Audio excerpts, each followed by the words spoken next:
اللهم صل وسلم على سيدنا محمد.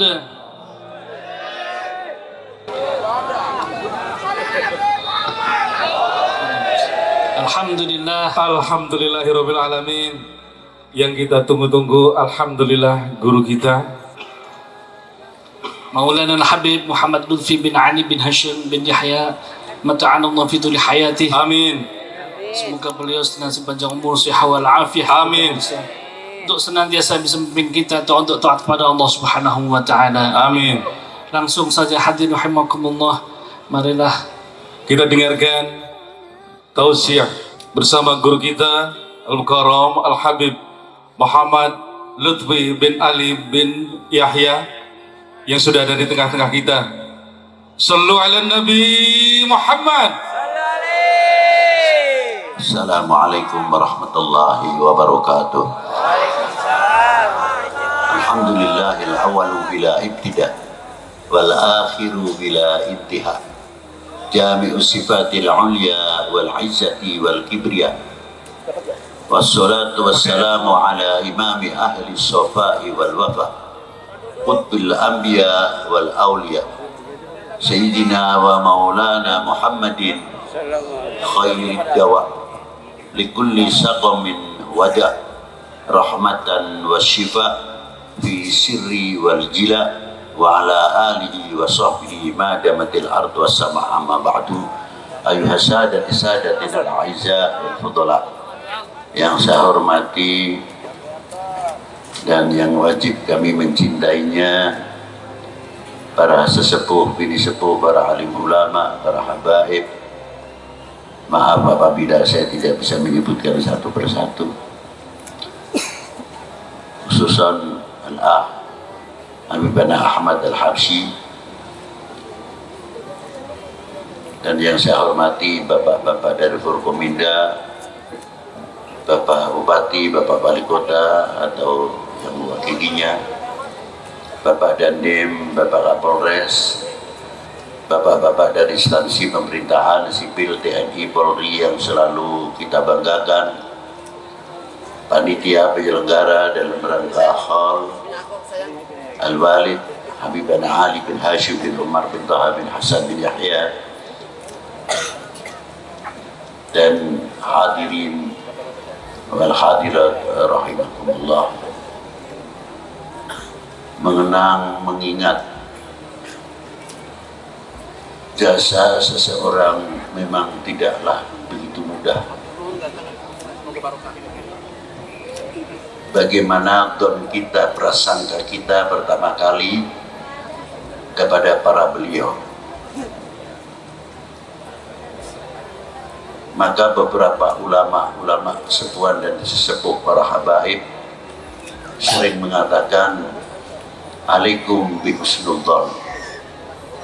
Jadilah kalian orang yang selalu mempunyai prasangka yang baik kepada siapapun, dengan pandangan yang jernih. Apabila terwarnai dengan prasangka yang baik, maka akan selalu memandang yang baik. Saya umpamakan kecil-kecilan saja, apabila di bawah hidung ini dikasih minyak wangi, minyak harum, mencium siapapun harum, itu orang husnuzon. Tapi kalau orang itu suudzon, di bawah hidung ini dikasih kotoran, secantik apapun istrinya pun baunya gak enak. Itu memandang orang yang selalu pandangan sempit, pandangan kotor. Maka dengan adanya peringatan hal siapapun yang ada di Indonesia ini, Indonesia itu kaya, bukan subur saja, agraris, bukan maritim saja, tapi agraris juga maritim. Kaya dengan aulia, dari mulai Aceh sampai ke Lampung, Banten, sampai ke Demak, sampai ke Madura, dan timur jauh. tidak bisa hitung jumlahnya yang ada di Indonesia ini. Belum yang menjadi tokoh-tokoh ulama, jamaahirul ulama, sangat luar biasa. Terkenal ulama-ulama di Indonesia ini sampai ke Timur Tengah. Siapa di antaranya? Guru besar Thariqat Qadiriyah adalah dari Sumba, Syekh Ahmad Khotib namanya Sambas, sangat terkenal. Bukan Sumba tapi Sambas, daerah Kalimantan. Muridnya beliau juga dari Timur Tengah sampai India. Rata-rata Thariqat Qadiriyah khususnya sumbernya adalah Sayyidi Syekh Ahmad Khotib Sambas. Ki Abdul Karim Al-Bantani, Kiai Nawawi Al-Bantani, taklif yang belum sempat dicetakkan masih lebih 200 kitab karya tulis tangan Kiai Nawawi Al-Bantani. Belum Kiai Bakir Jogja, Kiai Zainal Abidin Fudu, Kiai Muhammad Ilyas Sukaraja, Kiai Ahmad Abdul Hadi Giri Kusumo, Kiai Soleh Darat, Kiai Soleh Banten, Kiai Abdul Karim Banten. Banyak lagi yang kita ketahui ulama-ulama, jamaahirul ulama yang ada di Indonesia ini. Mestinya menjadi satu kebanggaan untuk umat Islam khususnya dan untuk bangsa ini. Ternyata kita mampu mencetak tokoh-tokoh, kader-kader, lumpian-lumpian yang akan menjadi cermin umat dan cermin anak bangsa ini. Tetapi apabila sudah dihilang sejarahnya, kita mau ngomong apa? Mau menceritakan ini makam yang ziarah ramai, terkadang di Kholin. Ketika kita tanya, ini manakibnya riwayat hidup, gimana Bib? Sisanya dengar cuma kiainya saja, Masya Allah ini orangnya. Tapi belajarnya dari mana, ini dari mana, nggak paham saya. Karena apa? Tidak tertulis, tidak terbiasakan tertulis. Coba, itu diantaranya. Belum lagi yang lain-lain. Tokoh-tokoh ulama yang ada di Indonesia ini. Maka dari itu dengan adanya hal peringatan untuk mengenang jasa para beliau. Apakah beliau hanya cukup mengajar? Apakah beliau hanya cukup beribadah untuk dirinya sendiri? Tidak. Sudah diawali dari mulai zaman Aceh, Pasai, sampai ke Pulau Jawa. Berapa beliau-beliau yang menjadi tokoh-tokoh, contoh-contoh perjuangan, menjadi bapak negara. Satu contoh yang luar biasa, mempunyai kontribusi yang luar biasa, menelurkan tokoh-tokoh yang luar biasa seperti Diponegoro, Kiai Mojo, Sedot Periode Dirjo, Ibu Kartini, Cuk Nyadin, Tengku Marcek Ditiro, dan lain sebagainya. Sehingga tegaknya kembali Sangsaka Merah Putih, berkibar kembali jasa siapa? Jasa para ulama dan jasa sepuh-sepuh bangsa Indonesia ini. Sehingga kita mengenal merah putih. Apa di dalam kandungannya merah putih? Di antaranya ada 3 hal: harga diri bangsa, jati diri bangsa, kehormatan bangsa. Ada di dalam merah putih sekalipun tidak berhuruf. Tinggal sejauh mana kita memahami. Bukan untuk kultus kepada bendera, tidak. Di zaman Sayyidi Rasul Sallallahu Alaihi Wasallam, kalau di zaman Rasulullah adanya bendera simbol perang-perang. Jadi kayak kalau sekarang benderanya tan sendiri, yang bagian meriam sendiri, infanteri sendiri. Di zaman Rasulullah sudah ada begitu. Di zaman itu pun dijaga setiap pembawa bendera 4 orang. Jangan sampai bendera itu jatuh ke tanah. Luar biasa. Kalau ke panah atau ke tombak salah satu penjaga yang bawa bendera, cepat diraih, jangan sampai ke tanah. Terus begitu dan begitu estafet. Padahal bukan bendera kebangsaan, tapi harga diri pada waktu itu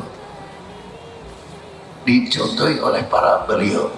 Ada di antaranya kakaknya Imam Ali bin Abi Thalib, sahabat namanya Ja'far bin Abi Thalib. Kakinya sudah putus, tangannya sudah putus, berlumur darah, tapi sempat menjaga bendera tersebut dengan lehernya supaya tidak menyentuh tanah. Bagaimana bendera kebangsaan?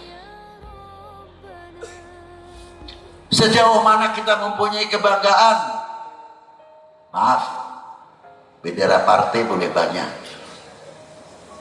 tapi merah putih hanya satu. Betul tidak? Betul tidak? Merah putih cuma satu. Nah, tadi kita digugah dengan lagu kebangsaan. Indonesia tanah airku, tanah tumpah darahku. Apa itu hanya lagu kebangsaan atau seremonial? Ini perlu anak-anak kita dari sedini mungkin tolonglah diajari, karena kita sudah banyak kehilangan para pejuang. Nanti tambah lama tambah hilanglah sudah. Cek sudah kepademan obor. Ini yang kita jaga sangat khawatir sekali. Coba. Ternyata di dalam lagu kebangsaan mempunyai kandungan ikrar, bukan sekadar nyanyian atau lagu kebangsaan. Minta dibuktikan sebagai pengakuan selaku kita mengaku Indonesia tanah airku. Apakah dalam lagu? Apakah dalam kehidupan kita mempunyai kefanatikan selaku anak bangsa Indonesia yang pun tidak mudah tergoyahkan dan merasa handarbeni, merasa memiliki kepada republik ini, bukan sekadar memiliki bentuknya dari Sabang sampai Merauke saja, tapi apa yang ada di Indonesia ini, dari buah-buahan, dari pertanian dan lain sebagainya. Sejauh mana kita merasa memiliki apa yang ada? Kalau mampu kita merasa memiliki dan menghargai, insya Allah untuk ekonomi di Indonesia tidak lama tertanggulangi. Karena apa? Kami telah mengucapkan Indonesia tanah airku. Apa yang ada di dalam Indonesia milikku. Ekonomi milik kita semuanya. Pertanian milik kita semuanya. Semangat akan menanamkan di dalam dunia pertanian dan dalam dunia ekonomi, karena untuk menunjukkan Indonesia tanah airku, bukan pepesan kosong.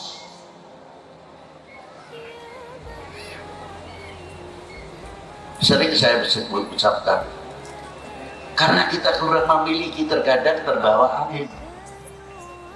Musimnya jambu bako, yang ngomong jambu bako.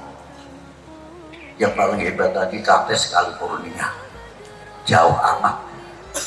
Amatnya pada tidak jauh padahal. Lalu kita pikir, apakah di sini tidak bisa tumbuh Kartes? Cuma menang nama Kartes California. Coba kalau kefanatikan itu muncul, Kartes mana ini Pak? Bogor. Kartes mana ini Pak? Di Bandung. Kartes mana? Bekasi. Ketika mengucapkan Kartes mana Pak? Bekasi punya, Bogor punya, Bandung punya, atau lainnya yang ada pertanian Kartes. Merasa memiliki, merasa bangga apa yang tumbuh di dalam tanah air ini.